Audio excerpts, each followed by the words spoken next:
Hello everyone, welcome to our channel. I'm third year MBBS student. NEET 2025 को सिर्फ 3 महीने बचे हैं, ओनली 3 मंथ। जैसा कि हमें पता है, एक टेंटेटिव डेट्स हमें पता है कब होने वाला है, 5 मई को होने वाला है।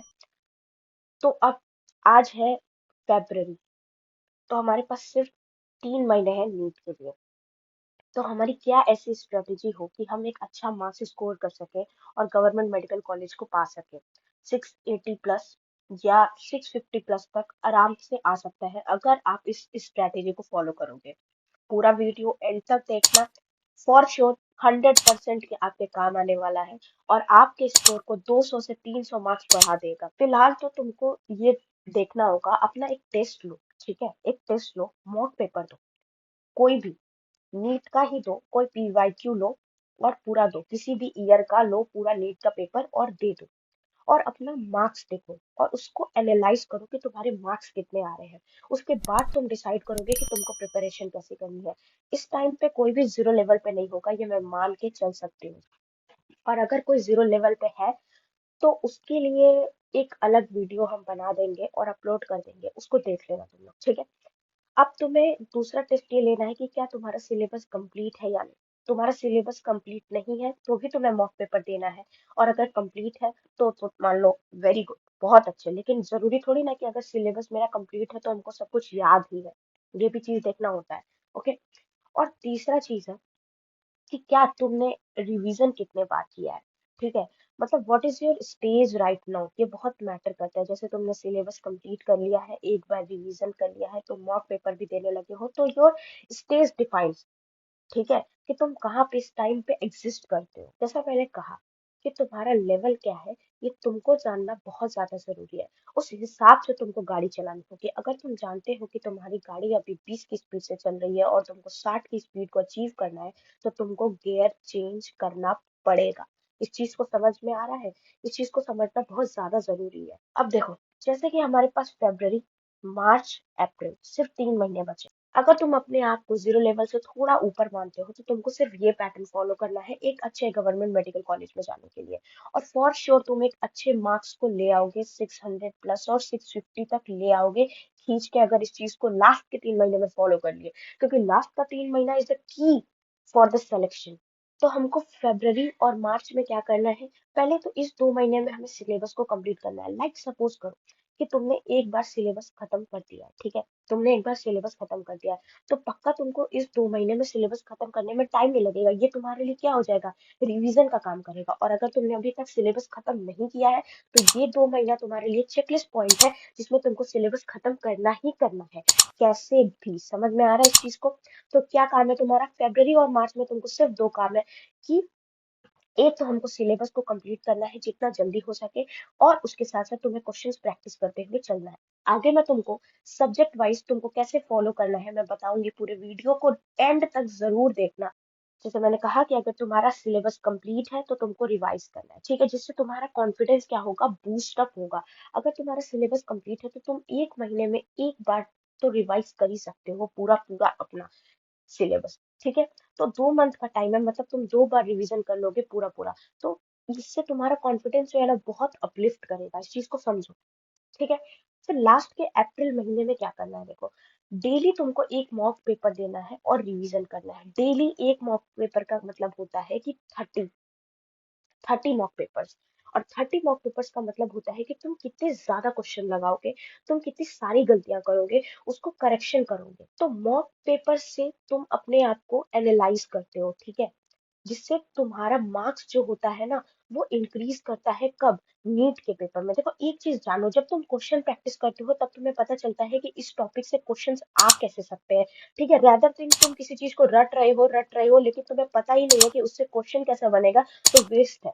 ठीक है, तो अप्रैल के महीने में तुमको कम से कम 30 मॉक पेपर तो देने ही देने हैं, डेली के डेली। तुमको एक तो 3 घंटा बैठने की आदत पड़ेगी, दूसरा तुमको हैबिट होगा, और तीसरा जब तुम्हारा मार्क्स इंक्रीज करेगा तो तुम्हारा कॉन्फिडेंस बूस्ट होगा। ठीक है, तो ये चीज तुमको फॉलो करना है और उसके साथ साथ ही रिवीजन करते रहना है। यही तुम्हारा की है 650 से ज्यादा मार्क्स ले आने का अपने नीट 2025 में। पहले आते हैं हम फिजिक्स में, ठीक है। तुम्हें कुछ समझ नहीं आ रहा है इस टाइम पे, अगर तुम्हारा सिलेबस कंप्लीट नहीं है एक भी बार, तो तुम एक काम करो, वन शॉट्स वीडियो देखना चालू करो और डेली एक चैप्टर को कंप्लीट करो।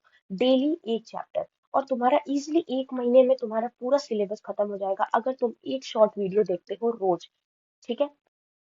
तुमको एक शॉर्ट वीडियो रोज देखना है, दूसरा उसका रिवीजन करना है, तीसरा तुमको उसका फॉर्मूला बनाना है। जो चैप्टर पढ़ो उसको एक पेज में फॉर्मूला बनाओ और उसको याद करने की कोशिश करो, क्योंकि फिजिक्स के सारे क्वेश्चन फॉर्मूला बेस्ड आते हैं।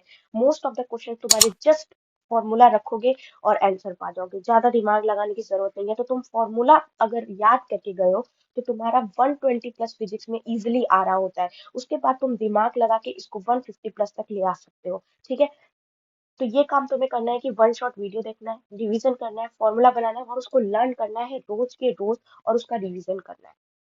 तीसरा, चौथा काम ये है कि तुमको पीवाईक्यू के क्वेश्चंस करने हैं। जैसे तुमने किसी कोई चैप्टर किया, लाइक करंट इलेक्ट्रिसिटी किया, करंट इलेक्ट्रिसिटी का वन शॉट वीडियो देखा, उसको रिवीजन किया, उसके फॉर्मूले बनाए एक पेज पे और पीवाईक्यू के क्वेश्चंस निकालिए सॉल्यूशन के साथ। देखो, पहले पीवाईक्यू के क्वेश्चंस खुद करने की कोशिश करो, ना हो सॉल्यूशन देखो, आगे बढ़ो, समझो कि क्या कौन सा कॉन्सेप्ट लगाया है, आगे बढ़ो। और सीधे तुमको पता चलेगा कि कुछ कुछ क्वेश्चंस तो सिर्फ और सिर्फ फॉर्मूला बेस्ड हो रहे हैं, तो तुम्हारा उससे भी कॉन्फिडेंस बूस्ट अप होगा, ठीक है।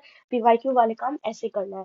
उसके बाद जो तुम्हारे क्वेश्चंस रॉन्ग हो रहे हैं या गलत हो रहे हैं, उसको तुम एक अलग कॉपी में लिखो। तब तुम्हें समझ में आएगा कि अच्छा, ये क्वेश्चंस मैं एक ही पैटर्न के गलत कर रहा हूँ बार बार, तो मुझे इस क्वेश्चंस के इस पैटर्न को या इस फॉर्मूले को, इस कॉन्सेप्ट को क्लियर करना है लास्ट में, नीट के पहले। देखो, मेरे साथ भी ऐसा ही हुआ था। नीट के टाइम पे मेरा एक ही पैटर्न का क्वेश्चन बार बार गलत होता था, एक ही टाइप का क्वेश्चन।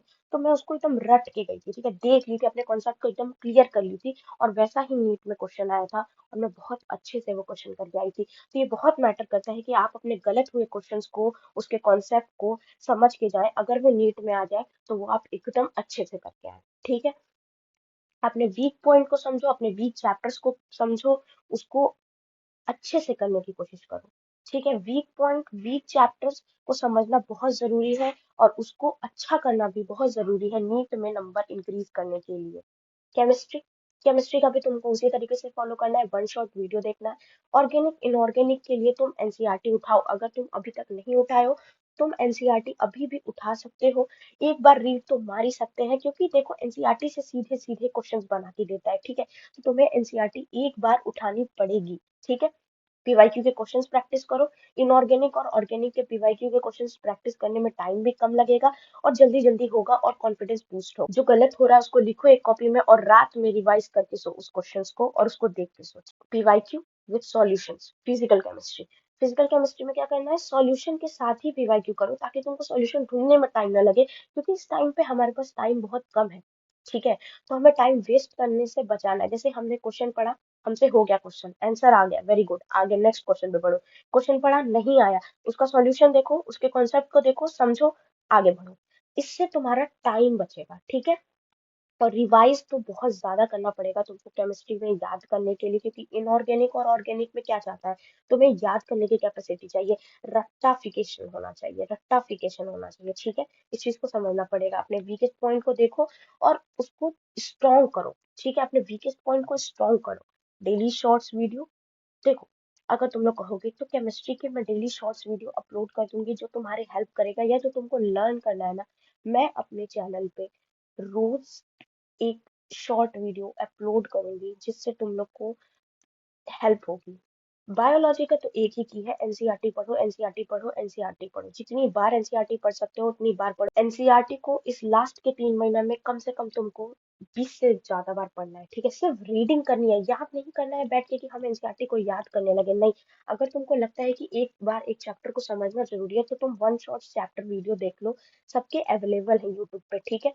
एक बार देख लो, ठीक है, उसको 2x पे देखो, क्योंकि देखो बायोलॉजी को इतना समझना मुश्किल नहीं है, तो तुम 2x पे चाहो तो वन शॉट चैप्टर वीडियो को देखो और उसके बाद सिर्फ रीडिंग करो बैठ के।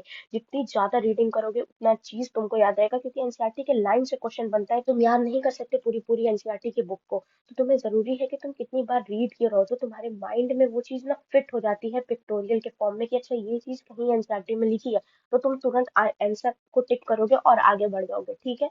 तुमको बायोलॉजी के लिए भी पिवट यूज करने हैं, क्योंकि कुछ कुछ बहुत आउटसाइड क्वेश्चंस होते हैं, तो तुम्हारे वो क्वेश्चंस जो है वो इसी से क्लियर हो जाएंगे। जैसे मैंने बोला, तुमको मॉक पेपर जितना ज्यादा पॉसिबल हो उतना ज्यादा देना है। इरिस्पेक्टिव ऑफ योर प्रिपरेशन, तुम्हारी प्रिपरेशन कैसी भी हो, तुमको मॉक पेपर बहुत ज्यादा देना है और प्लस रिवीजन करना है। मैं तुमको एक चीज बताती हूँ, मेरे जो मार्क्स है ना, वो मॉक पेपर से बहुत ज्यादा उठे थे, क्योंकि जब तुम मॉक पेपर देते हो तो तुम्हें उसमें गलतियां पता चलती है कि तुम क्या गलत कर रहे हो और क्या सही कर रहे हो, कौन सा कॉन्सेप्ट तुम्हारा क्लियर है और कौन सा कॉन्सेप्ट नहीं क्लियर है। तो जो तुम्हारा कॉन्सेप्ट क्लियर नहीं होता है, तुम उस पर जब ज्यादा फोकस करोगे तो नंबर तो इंक्रीज होंगे ही। ठीक है, तो तुम इस चीज को समझो कि तुम्हें कहाँ पे फोकस करना है और कहाँ पे नहीं। इस टाइम पे ये ज्यादा इंपॉर्टेंट होता है कि कहाँ पे फोकस नहीं करना है। ठीक है, ये नहीं कि कहाँ पे फोकस करना है। बार बार तुम एक ही कॉन्सेप्ट को क्लियर करते रहो करते रहो करते रहो, एक ही +4 ही देगा ना, लेकिन बाकी के क्वेश्चन या तो तुम जीरो करके आओगे या तो -1 करके आओगे। तो इस पर तुमको ज्यादा फोकस करना है लास्ट के 3 महीने पे।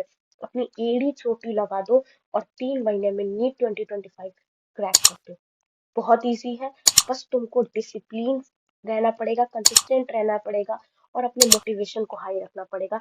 तुम बहुत आराम से नीट 2025 क्लियर कर सकते हो। मैं अपने चैनल पे सोच रही हूँ कि मैं फॉर्मूला शीट अपलोड करूंगी फिजिक्स का, केमिस्ट्री का। ठीक है, अगर तुम लोग को अच्छा लगे वीडियो तो लाइक शेयर और सब्सक्राइब करना, ज्यादा से ज्यादा लोगों को शेयर करना, और जो वीडियो अपलोड हो रही है उसका भी रिव्यू देना कि वो कैसी है। ठीक है, थैंक यू सो मच।